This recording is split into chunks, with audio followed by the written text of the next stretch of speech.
les amis, alors aujourd'hui j'aimerais parler avec vous des croyances et de la conscience. Ça tombe à point nommé avec la montée en prospérité de la chaîne. J'ai pu avoir pas mal de commentaires, beaucoup de commentaires, et dans ces commentaires il y avait souvent un petit peu des choses qui étaient en lien avec les croyances. Ouais, mais ça c'est vos croyances, chacun ses croyances, patati patata. Alors les croyances, la conscience, les croyances versus la conscience.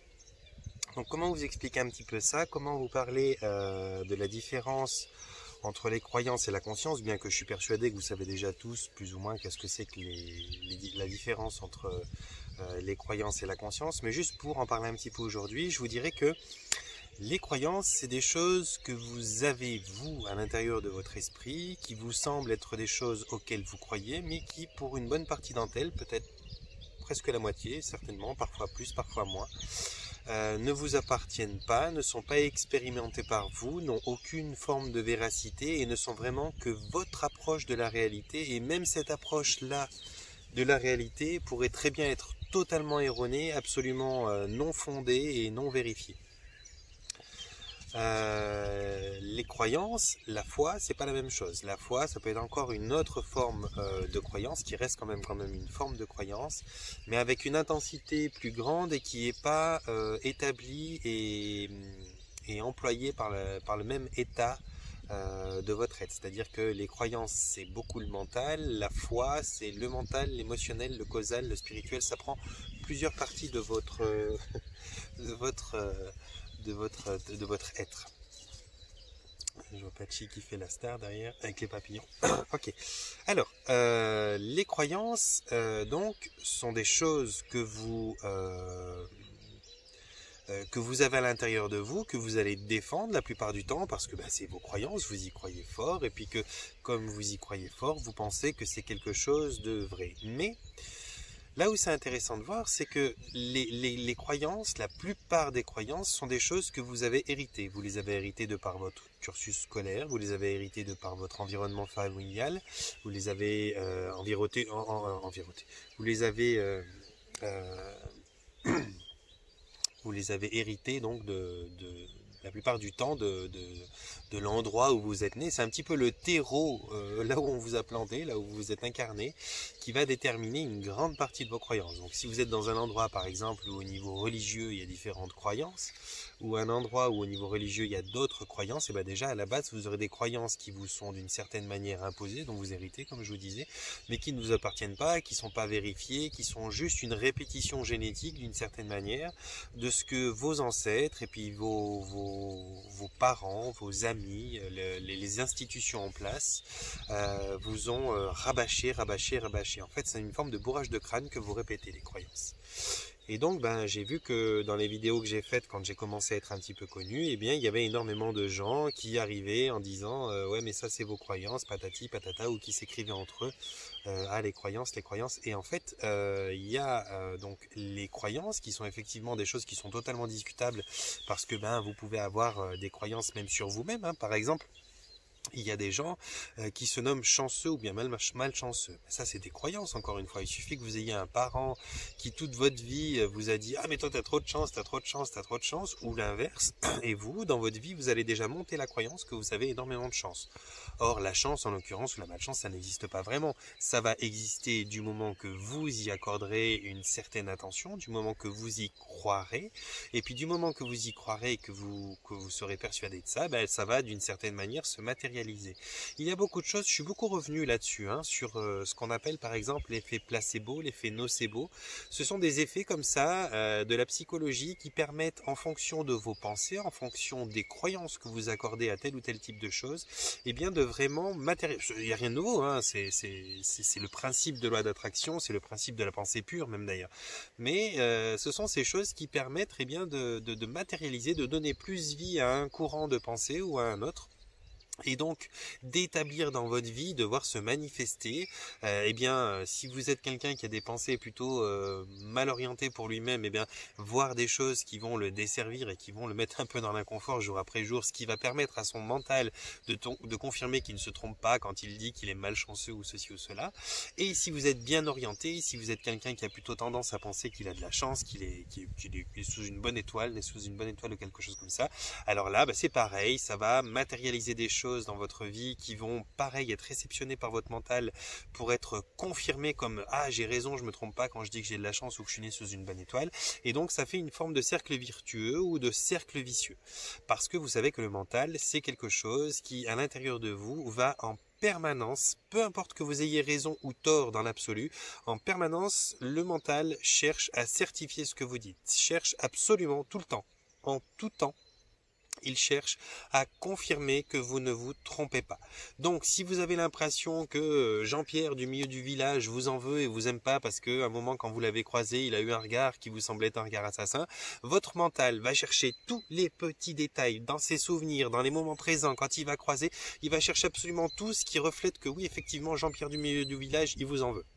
Si par contre vous avez l'impression à un certain moment d'interpréter que Jean-Pierre il vous adore et qu'il aimerait vous rencontrer et vous faire hériter de sa fortune, votre mental va mettre tout ce qu'il peut de son côté pour dans les souvenirs, partout, tout le temps, en toute discussion, partout où il peut trouver quoi que ce soit, il va le saisir pour ramener de votre côté le fait que oui, effectivement, Jean-Pierre du milieu du village veut vous faire hériter de sa fortune parce qu'il vous adore et qu'à un moment ou l'autre, il va vous retrouver pour ça. Donc, le mental, c'est son job à lui. Le mental, c'est de vous conforter dans ce que vous pensez. Donc, vous avez meilleur temps de vraiment faire attention à ce dont vous pensez. Il est important, il est capital, même j'ai envie de dire, pour une certaine bonne hygiène de vie, d'être capable de vraiment savoir penser, d'être capable à un certain moment de comprendre que tout ce qui vous arrive, ça se décompose sous différentes facettes, mais les deux principales, c'est est-ce que ça vous arrive vraiment ou est-ce que vous pensez que ça vous arrive ? Comme pour une personne dans une même situation va penser qu'elle est chanceuse ou malchanceuse, il y a une partie de réalité qu'elle vit plus ou moins, qu'elle a interprété comment elle l'a vécu suivant sa capacité d'accueil, et puis il y a une partie son mental va mettre en place pour confirmer ce qu'elle a cru. Donc ça veut dire par exemple deux personnes qui arrivent au même endroit, qui doivent, je sais pas, par exemple se taper une queue de 10 personnes avant de passer là où ils doivent passer. Il y en a un qui est super optimiste, l'autre qui est super négatif, pessimiste. Donc l'optimiste il va faire que 10 personnes, c'est cool, moi je pensais qu'il y en aurait plus, j'ai de la chance, et donc il va se sentir positif, optimiste là-dedans, et il va avoir l'impression d'avoir eu de la chance. Et vous avez la personne qui est négative, qui va faire 10 personnes, c'est toujours pareil, je suis jamais le premier ou ci ou ça, et qui va voir la chose d'une façon pessimiste. Eh bien, dans les deux cas, après, le mental, lui, va chercher tout ce qu'il peut pour prouver que un a raison, et pareil pour l'autre, pour lui prouver qu'il a raison. Donc celui qui est pessimiste, il va se mettre un tas de trucs, et il va dire ouais, il y a 10 personnes, en plus ces 10 personnes, elles traînent, elles parlent avec le gars, bon bref, elles vont trouver que c'est foutu le moment en question, et la personne optimiste va trouver que 10 personnes c'est très très peu, et qu'en plus on peut discuter avec ces personnes et tout ça, donc elle n'a pas perdu de temps, elle n'a pas vu le temps passer, et elle, son mental va mettre tout de son côté pour montrer que la chose est bonne. Donc ça va dépendre de votre façon d'être capable d'appréhender tel ou tel type de situation. Ça va dépendre de votre légèreté du regard. Est-ce que vous avez un regard qui est plutôt bénéfique pour vous? Est-ce que vous vivez, que vous prenez le temps de vivre? Ou est-ce que vous avez un regard qui est toujours à la bourre, qui fait en sorte que vous soyez malheureux dans ce que vous vivez parce que ça vous va pas, quoi, finalement. Et après, est-ce que vous avez le mental derrière qui va bien sûr, lui, vous renforcer dans quoi que vous pensez. Donc, faites en sorte, pour que ça se passe bien, d'avoir la meilleure des pensées. Donc, il y a cet aspect des croyances. L'aspect des croyances qui est renforcé parce que le mental veut vérifier, confirmer ce que vous croyez. Il y a cet aspect des croyances qui fait que la plupart des croyances que vous les avez héritées, elles vous ont été imposées par un terreau de vie, si vous voulez, l'endroit où vous vous êtes incarné. Et donc, comme le mental a pour job de vous confirmer que ce que vous pensez c'est juste, eh bien, il a renforcé et mis tout de son côté, ce qu'il y avait de possible à mettre de son côté, pour vous montrer que vos croyances, elles sont avérées, que vos croyances, elles sont justes. Maintenant, contre ça, il y a la conscience. La conscience, c'est prendre conscience de.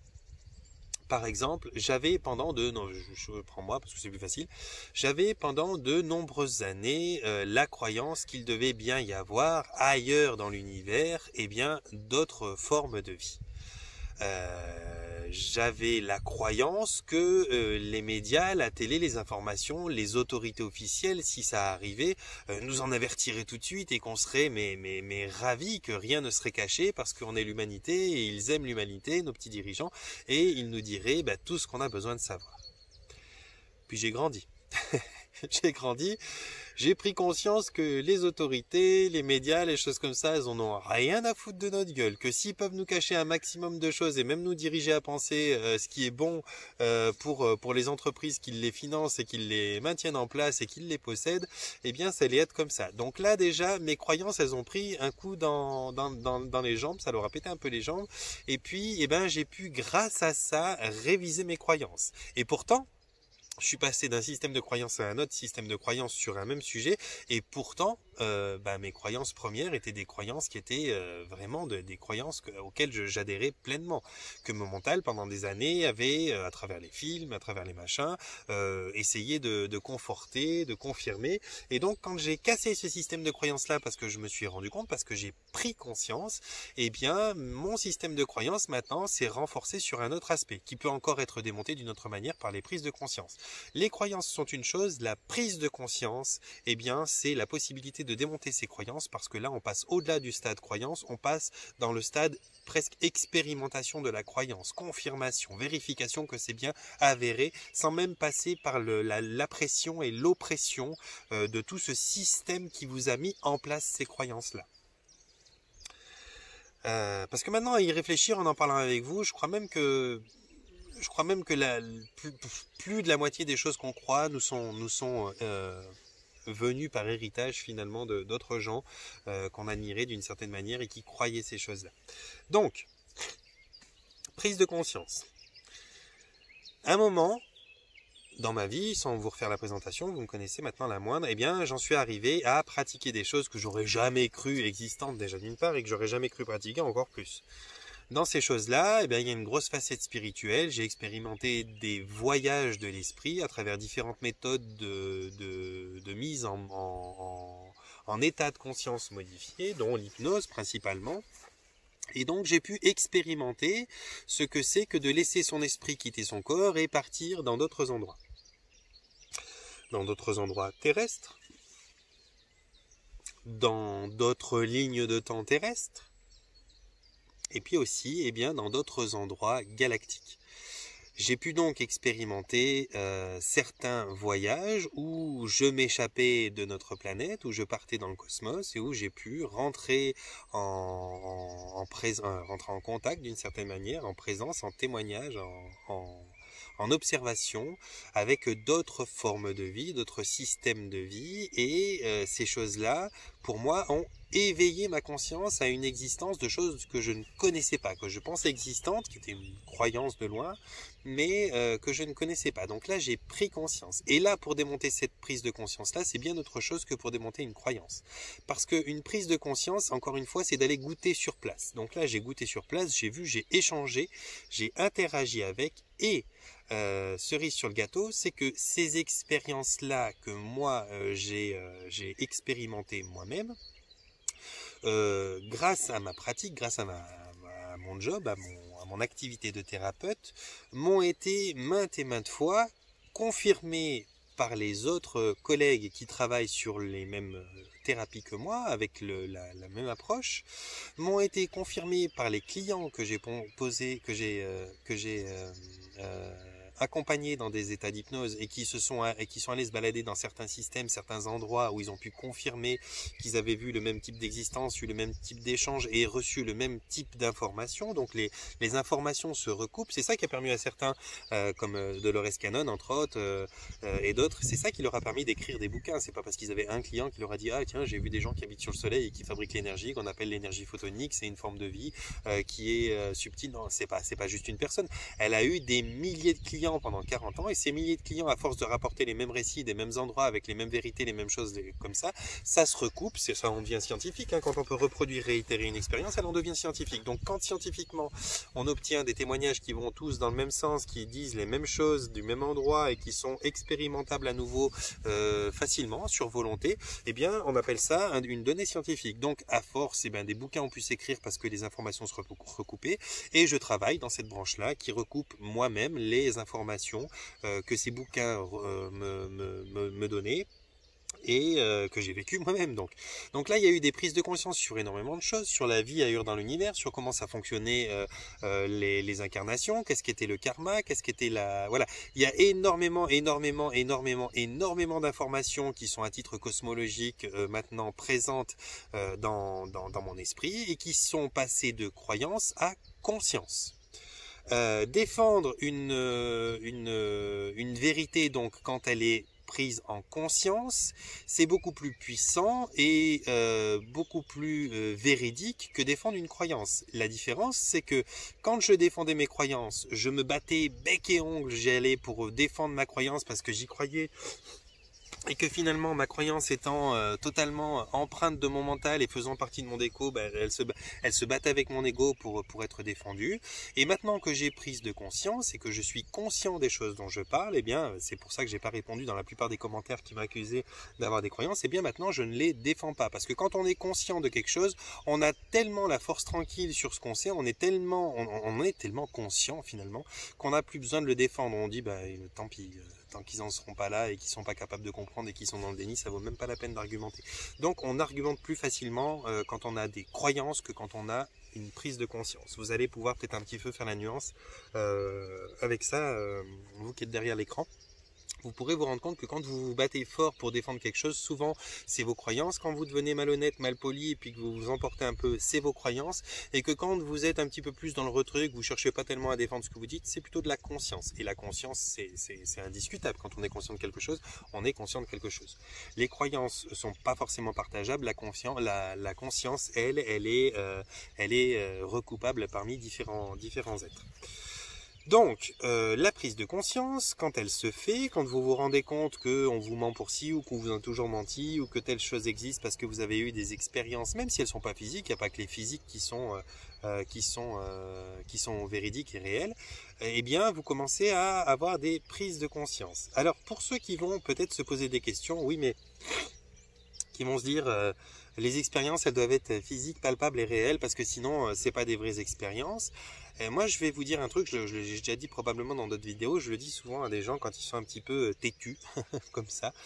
Je vais vous dire une chose, je pense que tous, non, peut-être pas tous, il y en a peut-être 2-3 qui n'ont pas cette chance-là pour voir comment ils se comportent, mais je pense qu'une grande partie de l'humanité connaît ce qu'on appelle l'amour, l'expérience d'amour, aimer quelqu'un suffisamment pour avoir envie de le défendre, pour pouvoir ceci, cela, soit un parent, soit un enfant, on a au moins normalement tous passé par l'amour d'un parent, d'un frangin, d'une frangine, de quelque chose comme ça. Je vous laisse le temps de répondre, j'imagine que vous dites oui, on connaît, ok. Eh bien par exemple, ça c'est une expérience que vous faites, dont vous avez conscience pleinement, et qui n'est absolument pas prouvable, palpable ou démontrable. Je mets au défi qui que ce soit, n'importe qui, le plus sage comme le moins sage, de me sortir de sa poche l'amour qu'il éprouve pour telle ou telle ou telle personne. Je mets au défi. L'amour, c'est une énergie. L'amour, c'est quelque chose que vous vivez. Vous êtes capable d'abattre des murs et puis de traverser l'univers pour le vivre, pour le défendre. Mais c'est quelque chose qui n'est pas prouvable, pas démontrable, pas palpable. C'est juste la plus grande peut-être énergie de l'univers, mais vous n'êtes pas en mesure de démontrer votre amour. Bien sûr, beaucoup vont dire oui, j'ai fait ça par amour. Ouais, mais alors ça, tu vois, j'ai fait tel et tel type de compromis, de concession, de patati, de patata. Ouais. Mais moi aussi, si on me donne un bon salaire, je le fais pour telle personne. C'est pas un problème. Mais l'amour, le vrai amour, c'est pas prouvable, c'est pas palpable, c'est pas démontrable. Vous pouvez essayer comme vous voulez, vous n'y arriverez pas. Vous ne pourrez pas prouver votre dose d'amour, vous pouvez pas dire moi j'ai tant d'amour pour telle personne. Vous pourrez juste dire des belles phrases comme l'esprit humain sait bien le dire. Ouais, mais je fais ci pour elle, je fais ça pour elle. C'est quand même une preuve d'amour et tout. C'est peut-être une preuve d'amour, mais c'est pas l'amour. L'amour, je peux pas le voir. Donc, eh bien, c'est pareil. Il y a des choses comme ça que vous allez défendre dans la conscience. Et la conscience, c'est comme l'amour. C'est une énergie, c'est une force qui est absolument impossible à démonter, mais qui est aussi impossible à montrer. Donc vous ne pouvez pas prouver ce dont vous avez conscience, mais personne ne peut prouver non plus que ça n'est pas vrai ce dont vous avez conscience. Donc c'est pour ça que quand on prend conscience, on a une force de croyance pour le coup qui est nettement supérieure parce qu'elle est d'une certaine manière vérifiée. Donc différence croyance, conscience, c'est croyance à vérifier, démontable en tout instant, conscience quasiment indémontable, prouvée, expérimentée par votre propre être et donc en général, la plupart des croyances sont héritées d'un système de vie, d'éducation, et la conscience est héritée de votre expérience, de votre pratique à vous-même, de ce que vous exposez comme quelque chose dont vous avez conscience. Alors voilà les amis, je voulais vous parler un petit peu de ça pour vous permettre à vous de pouvoir définir dans vos discours, dans vos façons de défendre les choses dont vous parlez, quelles sont vos croyances et quelles sont vos consciences, vos vraies prises de conscience, et puis vous donner un petit repère en vous disant que si vous défendez un petit peu fort et que vous lâchez pas le morceau sur un truc, c'est peut-être plutôt une croyance, vous allez y mettre votre ego, comme beaucoup vont faire, un petit peu tous ces trolls qu'on a là, qui sont sur YouTube et qui disent ouais mais vous avez la science infuse, vous croyez ci, vous croyez ça, patati patata, justement parce que eux fonctionnent dans un mode de croyance, et puis ce mode de croyance là fait que eux ils sont persuadés d'avoir la réalité parce que ils écoutent des scientifiques, des médecins, des machins qui passent à la télé et qui leur labourent le cerveau depuis des années. Ils n'ont aucune conscience de rien parce que ils feront pas d'expérience eux-mêmes, parce que ils ont besoin d'écouter ces gens qui les guident. Et quand il y a une autre personne, comme je viens de le devenir dernièrement, qui a la possibilité par sa conscience et son expérimentation de certaines choses de pouvoir commencer à permettre aux gens de casser leurs croyances pour avoir une forme de guidance, alors là ils s'offusquent, ils deviennent énervés et puis ils commencent à mettre des messages en vous disant que vous avez des croyances, que vous voulez les imposer au monde et tout ça, et c'est tout à fait normal, c'est parce que justement eux-mêmes sont dans une croyance, l'effet miroir, et donc cette croyance là, comme petite dédicace à ma fameuse Anaïs, dont je citerai pas le nom, mais qui elle a mis bien de la force. Bon, maintenant la pauvre, je l'ai supprimée de partout, mais qui a mis bien de la force à essayer d'être méchante et de défendre ça. C'est parce qu'elle était dans des croyances et que ces croyances-là, elle ne les vérifiera jamais parce qu'elle est sûre d'elle-même. La conscience, elle l'a pas parce qu'elle doit être prise dans son monde de matière, et donc je pense que même le subtil, elle veut pas l'envisager. Je pense que l'amour pour elle, c'est quelque chose qu'elle sort de sa poche, qu'elle pose sur la table et qu'elle croit prouver. Donc on en est dans des forces de croyance justement qui sont trop puissantes pour qu'on puisse les contrecarrer quand on en est à ce niveau de vibration basse. Et bien ceux qui vont agir différemment, ceux qui n'auront pas besoin de relever ou qui vont rentrer en communication pour avoir un échange plus constructif, qui vont être pas à vouloir vous démonter, vous insulter ou quoi que ce soit, comme cette personne que je disais là, sont des personnes qui sont plus près d'un niveau de conscience élevé, qui ont déjà un petit peu laissé les croyances de côté parce qu'ils ont bien compris que les croyances ça fait des guerres et puis ça fait pas grand chose d'autre, et puis ils ont compris que l'expérimentation, qu'elle soit physique ou qu'elle soit spirituelle, de l'esprit spirit, ce sont quand même des formes d'expérimentation, et que ces formes d'expérimentation peuvent amener des prises de conscience qui sont bien au-delà de toutes les croyances.